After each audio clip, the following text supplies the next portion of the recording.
Hello बच्चों, आपका स्वागत है आपके अपने YouTube चैनल सरकारी गुरुजी में। आज हम पढ़ने वाले हैं अंग्रेजी विषय का अध्याय 10, जिसका शीर्षक है आई कैन डांस। वीडियो के अंत में अध्याय के कठिन शब्दों पर एक नज़र जरूर डालें, जो अंत में स्लाइड्स के रूप में उपलब्ध हैं। उन्हें आप वीडियो डिस्क्रिप्शन में भी देख सकते हैं। डिस्क्रिप्शन में आप पाठ से संबंधित क्वेश्चन आंसर भी देखकर लिख सकते हैं। आइए पाठ की शुरुआत करते हैं। तो आज का शीर्षक है आई कैन डांस, मतलब मैं नाच सकता हूँ, मैं नृत्य कर सकता हूँ। आइए वार्मर पे आते हैं। वार्मर का अर्थ होता है पाठ आरंभ करने से पहले की गतिविधि। ये गतिविधि जो है कक्षा कक्ष में आपको आपके शिक्षक महोदय के द्वारा करवाई जाएगी। तो आइए देखते हैं कक्षा कक्ष में कौन सी गतिविधि होने वाली है। Do you like to dance? क्या तुम्हें नृत्य करना पसंद है? ऐसा आपसे शिक्षक महोदय बारी बारी से पूछेंगे। तो आपका जो भी जवाब होगा कक्षा कक्ष में बताना है। आगे है which form of dance do you like the most? आपको डांस में, नृत्य में कौन सी शैली या कौन सा रूप पसंद है, उसे बताना है। आइए आगे बढ़ते हैं। The students were preparing for the annual function. बच्चे जो है वार्षिक समारोह की तैयारी कर रहे थे। स्टूडेंट्स विद्यार्थी, वेयर थे, प्रिपेयरिंग तैयारी कर रहे थे, एनुअल वार्षिक, फंक्शन समारोह। Rani was learning a folk dance. Rani एक लोक नृत्य सीख रही थी। लर्न का अर्थ होता है सीखना, फोक का अर्थ होता है लोक, और डांस का अर्थ होता है नृत्य। जाट जाटिन, जिसका नाम जाट जाटिन था। Naina madam was teaching her the dance steps. Naina madam, Naina महोदया उसे डांस के, नृत्य के कदम सिखा रही थी। स्टेप्स का अर्थ होता है कदम, डांस का अर्थ होता है नृत्य, टीचिंग का अर्थ हुआ सिखाना, और मैडम का अर्थ हुआ महोदया। आगे बढ़ते हैं। Rani had been trying for half an hour. Rani जो है आधे घंटे से प्रयास कर रही थी, कोशिश कर रही थी। ट्राई का अर्थ होता है कोशिश, हाफ आधा, आवर घंटा। सी फाउंड इट वेरी डिफिकल्ट। वह इसे बहुत कठिन पाती है। फाउंड का अर्थ हुआ पाना, वेरी बहुत, और डिफिकल्ट कठिन। Suddenly Rani stopped and started weeping. अचानक रानी रुक जाती है और रोना शुरू कर देती है। सडनली का अर्थ हुआ अचानक, स्टॉप्ड रुकना, स्टार्टेड शुरू कर दिया, वीपिंग रोना। आइए आगे बढ़ते हैं। Naina madam asked her what happened. Naina madam ने उससे पूछा क्या हुआ। आस्क का अर्थ होता है पूछा, हर उसे, व्हाट क्या, हैपेंड हुआ। नैना मैडम ने पूछा क्या हुआ। I can never learn this dance. मैं यह नृत्य कभी नहीं सीख सकती। नेवर का अर्थ हुआ कभी नहीं, लर्न सीखना, डांस नृत्य। मैं यह नृत्य कभी नहीं सीख सकती। I want come from tomorrow. मैं कल से नहीं आऊंगी। कम का अर्थ हुआ आना, टुमारो आने वाला कल। रानी सेड सोबिंग। रानी रोते हुए बोली। सोबिंग का अर्थ होता है रोना। ओह रानी, सेड नैना मैडम। अरे रानी, नैना मैडम ने कहा। डोंट से सो, ऐसा मत बोलो। डोंट से सो, ऐसा मत बोलो। If Sudha Chandran can dance why can't you. अगर सुधा चंद्रन डांस कर सकती हैं तो तुम क्यों नहीं कर सकती। सुधा चंद्रन, हु इज सी? सुधा चंद्रन, वह कौन है? वंडर रानी, आश्चर्य से रानी ने पूछा। सी इज अ ग्रेट डांसर। वह एक महान नर्तकी है, महान नृत्यांगना है। ग्रेट का अर्थ होता है महान, डांसर का अर्थ होता है नर्तकी। One day she lost her right leg in an accident. एक दिन वह अपना दाहिना पैर एक एक्सीडेंट में गंवा बैठी।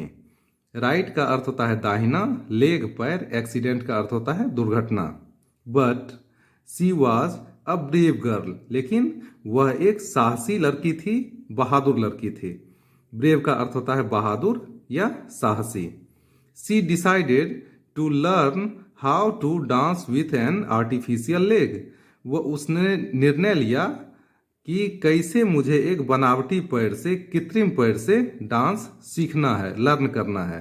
लर्न का अर्थ हुआ सीखना, डिसाइडेड का अर्थ हुआ निर्णय लेना और आर्टिफिशियल लेग का अर्थ हुआ कृत्रिम पैर या बनावटी पैर। आर्टिफिशियल लेग आस्क्ड रानी, कृत्रिम पैर, रानी ने पूछा। Yes, a leg made from rubber, हाँ एक वैसा पैर जो कि रबर से बना होता है। सी प्रैक्टिस्ड वेरी हार्ड, उन्होंने बहुत कठिन अभ्यास किया। वेरी का अर्थ होता है बहुत, हार्ड का अर्थ होता है कठिन और प्रैक्टिस्ड का अर्थ होता है अभ्यास। Today she is a great dancer, और आज वो एक महान नृत्यांगना हैं। रियली, आश्चर्य से पूछा किसने? नैना ने आश्चर्य से पूछा, रियली वास्तव में, सच में? तो मैडम बोलती हैं yes, and now what about you, और अब तुम्हारे बारे में क्या है? Asked Naina madam with a smile, Naina madam एक मुस्कान के साथ पूछती हैं। वाइपिंग हर टीयर्स, रानी सेड, अपने आंसू को पोंछते हुए रानी बोलती है, आई विल मैम, मैं कर सकती हूँ महोदया। यहाँ पे वाइपिंग का अर्थ होता है पोंछना, टीयर्स का अर्थ हुआ आंसू। तो आई विल मैम, मैं कर सकती हूँ। I think I can dance, मैं सोचती हूँ कि मैं नृत्य कर सकती हूँ। She stood up and began practicing again, और वो खड़ी हो जाती है और आरंभ कर देती है अभ्यास फिर से। तो अगेन का अर्थ होता है फिर से, प्रैक्टिस का अर्थ होता है अभ्यास, बिगेन का अर्थ होता है प्रारंभ, स्टूड अप का होता है अर्थ खड़ा होना। आइए अब ग्लोसरी पे आते हैं। ग्लोसरी का अर्थ होता है शब्दकोश। तो पाठ में जितने भी कठिन शब्दों का इस्तेमाल किया गया है वे सब इस बॉक्स में हैं। तो आइए देखते हैं कौन कौन से कठिन शब्द यहाँ पर मौजूद हैं। प्रिपेयरिंग, PREPARING, प्रिपेयरिंग का अर्थ होता है तैयारी कर रहे थे। एनुअल फंक्शन का अर्थ होता है वार्षिक समारोह या वार्षिकोत्सव। फोक डांस, फोक डांस का अर्थ होता है लोक नृत्य। डिफिकल्ट, DIFFICULT, डिफिकल्ट का अर्थ होता है कठिन। व्हाट हैपेंड, व्हाट हैपेंड का अर्थ होता है क्या हुआ। सोबिंग, SOBBING, सोबिंग का अर्थ होता है सुबकते हुए या सिसकते हुए। वंडर्ड, WONDERED, वंडर्ड का अर्थ हुआ आश्चर्य किया, जानना चाहा। ACCIDENT, एक्सीडेंट का अर्थ हुआ दुर्घटना या हादसा। ARTIFICIAL, आर्टिफिशियल कृत्रिम या बनावटी। WIPING, वाइपिंग का अर्थ हुआ पोंछते हुए। TEARS, टीयर्स, टीयर्स का अर्थ हुआ आंसू। आइए अब आगे बढ़ते हैं। अब हम आगे प्रश्नोत्तरी पर। तो आइए देखते हैं B1 क्या कहता है।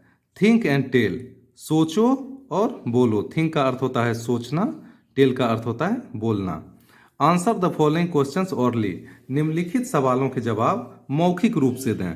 तो ऑरली का अर्थ हुआ यहाँ पे मौखिक। आइए पहले सवाल पर आते हैं। What were the students doing, विद्यार्थी क्या कर रहे थे। स्टूडेंट्स का अर्थ होता है विद्यार्थी। तो इसका आंसर होगा the students were preparing for annual function in their school, विद्यार्थी अपने विद्यालय में वार्षिकोत्सव की तैयारी कर रहे थे। बी पे आते हैं।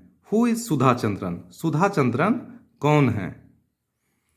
तो इसका उत्तर होगा Sudha Chandran is a great dancer, Sudha Chandran एक महान नृत्यांगना है, नर्तकी हैं। She lost her right leg, उन्होंने अपना दाहिना पैर खो दिया। But she was able to dance with artificial leg, लेकिन वह आर्टिफिशियल लेग के द्वारा, कृत्रिम पैर के द्वारा डांस करने में सक्षम है, डांस कर सकती हैं। आइए C1 पे आते हैं। थिंक एंड राइट, अर्थात सोचो और लिखो। आंसर द फॉलोइंग क्वेश्चंस, निम्नलिखित प्रश्नों के उत्तर दो। तो C1 का A, what made it possible for Sudha to dance again, ये कैसे मुमकिन हो पाया कि सुधा फिर से डांस कर सकें। तो आइए देखते हैं इसका उत्तर क्या होगा। Her courage and an artificial leg made it possible for Sudha Chandran to dance again, उनका साहस और आर्टिफिशियल पैर, कृत्रिम पैर ने ये संभव कर बनाया कि सुधा फिर से नृत्य कर सके, नाच सके। क्वेश्चन नंबर बी पर आते हैं।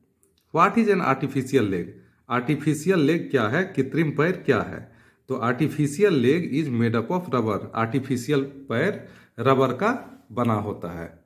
आइए आगे बढ़ते हैं। D1, tick the words that according to you tell about Sudha Chandran. हमें उन शब्दों पर निशान लगाना है जो कि हमें सुधा चंद्रन के बारे में बताते हैं। तो आइए देखते हैं ये सारे शब्द हैं, इनमें से कौन कौन से शब्द सुधा चंद्रन के लिए सही हैं। तो पहला शब्द है ब्रेव, बहादुर। ब्रेव का अर्थ होता है बहादुर, तो ये सही है।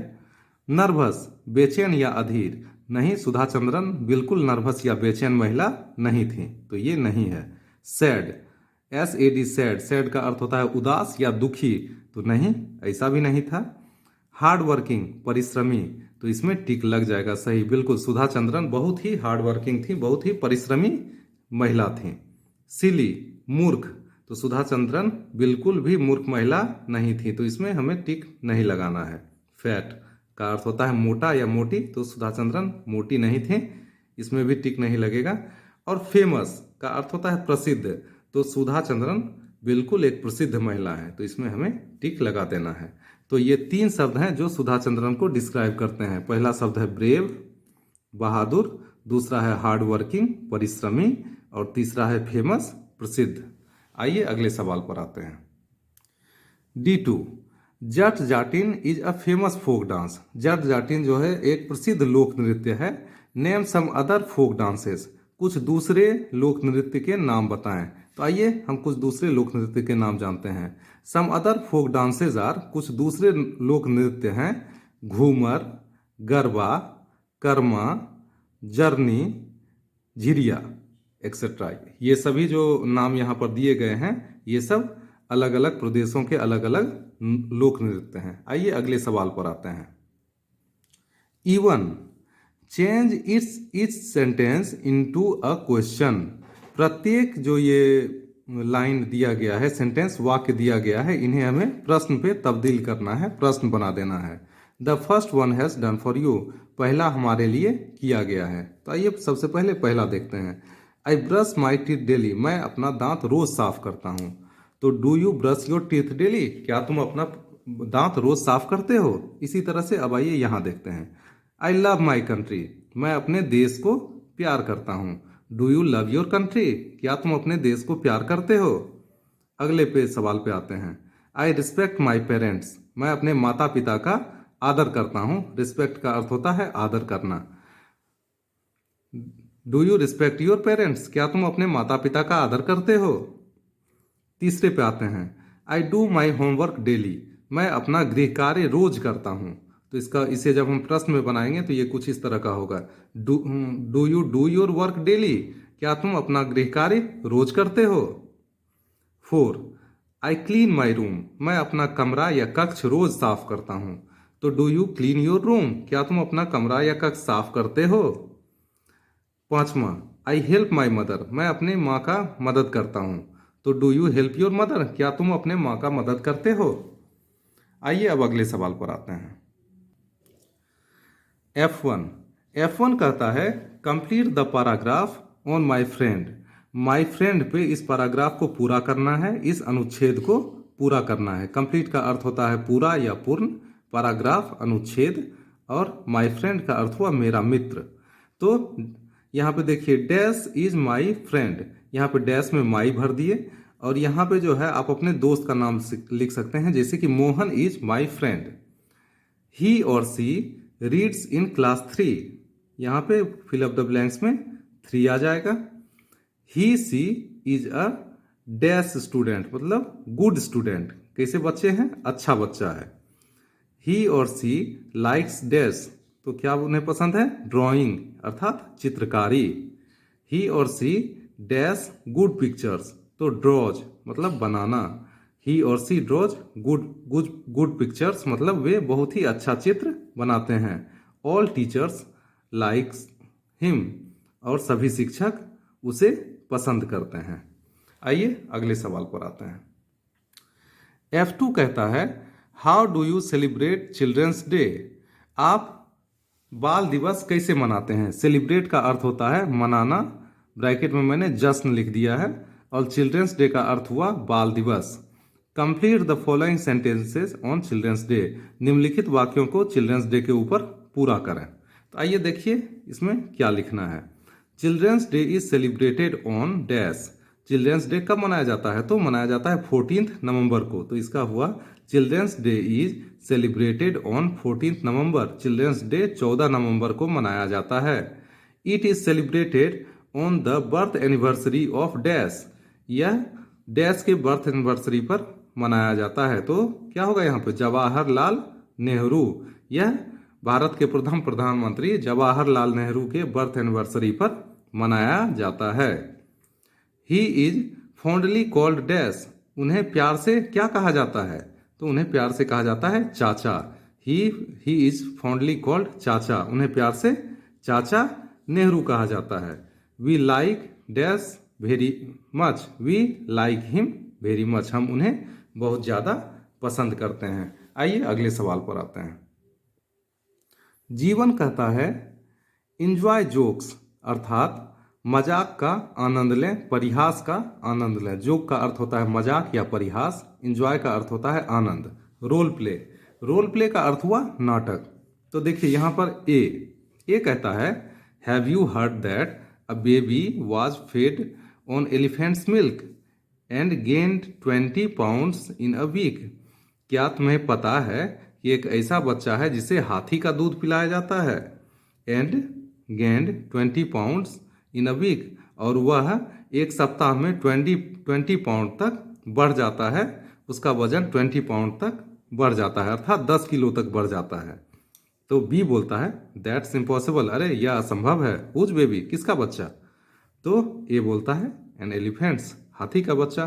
तो जाहिर सी बात है हाथी का बच्चा जब हाथी का दूध पिएगा तो निश्चित ही बहुत ज़्यादा विकास करेगा। आइए अब आगे बढ़ते हैं। G2 कहता है रीड अलाउड, अर्थात जोर से पढ़ना। Read the following words allowed. निम्नलिखित जो शब्द हैं इन्हें जोर जोर से पढ़ना है। तो आइए जोर से पढ़ते हैं।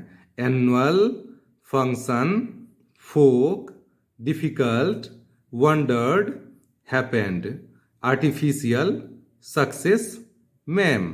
एक बार फिर से पढ़ते हैं। Annual, function, folk, difficult, wondered, happened, artificial, success, ma'am. तो जब हमने इन शब्दों को पढ़ ही लिया है तो आइए इसका अर्थ भी जान लेते हैं।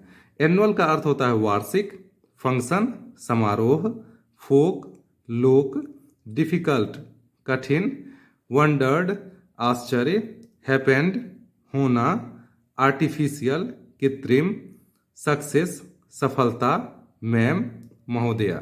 तो इसी के साथ हमारा ये अध्याय खत्म हुआ। वीडियो के बाद आप स्लाइड्स में कठिन शब्दों को एक बार जरूर देख लें और मिलते हैं फिर अगले अध्याय में। तब तक के लिए आपका बहुत बहुत धन्यवाद। स्वस्थ रहिए, मस्त रहिए।